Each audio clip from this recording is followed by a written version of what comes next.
Bu, Bapak pergi dulu ya, Bu. Iya Pak, hati-hati.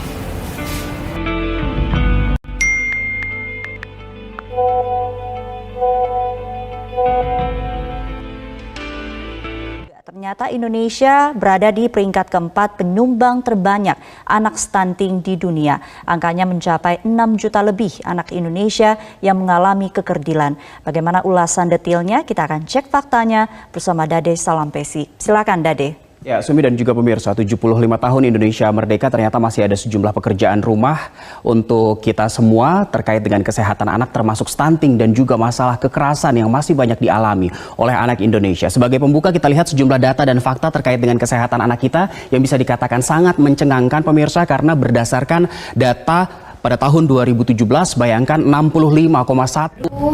Bahayanya. Bagaimana kalau ini terjadi ke bayiku? Bagaimana dik supaya bisa saya tahu bagaimana keadaannya bayiku? Assalamualaikum, Bu. Waalaikumsalam Pak. Duduk dulu. Mau kopi Pak? Boleh tuh, Bu.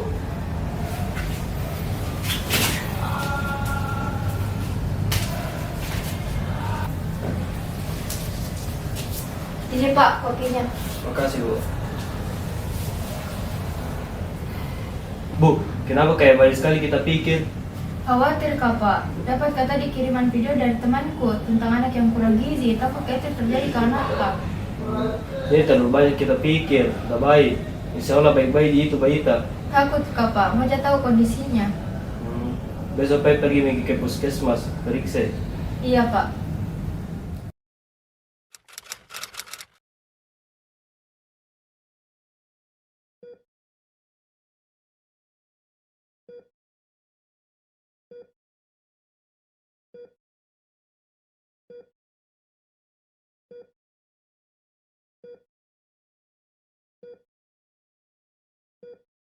Bagaimana keadaan istri dan bayi saya, Dok?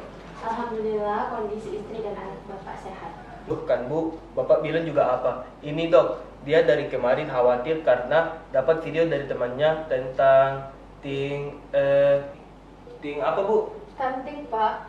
Nah, itu, Dok. Jadi stunting itu adalah masalah gizi kronis Bu. Nah saya mau bertanya sama Ibu, bagaimana kondisi Ibu saat mengandung? Apa yang Ibu lakukan sehari-hari? Saya bekerja seperti biasa Dok, sebagai tukang cuci baju keliling. Bagaimana dengan pola makan Ibu selama Ibu hamil? Selama ini pola makan saya tidak teratur Dok, kadang makan sekali sehari, kadang juga tidak makan.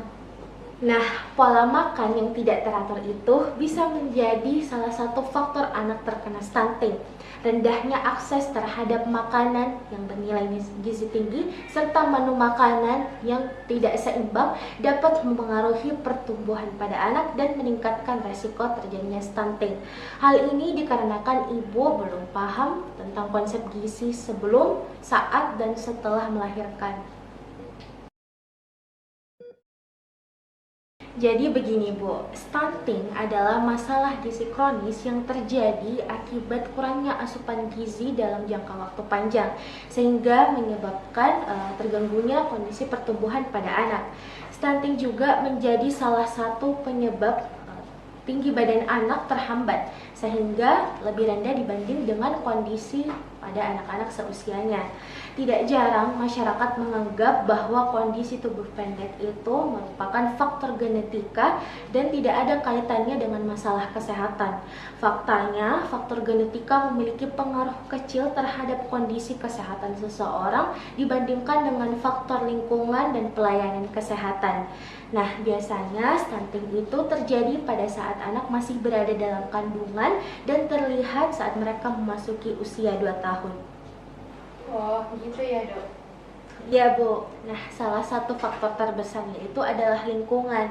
Makanan dan kualitas air yang dikonsumsi juga dapat menjadi faktor anak terkena stunting. Oh, saya baru tahu dok. Ya Bu, nah stunting juga berdampak pada kekebalan tubuh anak melemah dan rentan terkena penyakit. Jadi gitu ya dok. Iya Pak, selain itu anak juga bisa terkena gangguan kognitif sehingga mereka kesulitan belajar. Jadi stunting seberbahaya itu ya dok. Betul sekali Pak. Maka dari itu kami menyarankan kepada calon orang tua untuk mempelajari mengenai stunting agar mereka siap untuk menjadi orang tua dan tidak terjadi hal-hal yang diinginkan. Begitupun dengan Bapak dan Ibu. Oke dok, tapi apa istri saya sudah bisa pulang dok? Iya Pak, silahkan. Tapi mohon jaga asupan gizi Ibu ya Pak, agar asupan gizi anaknya juga tercukupi. Terima kasih ya dok. Sama-sama.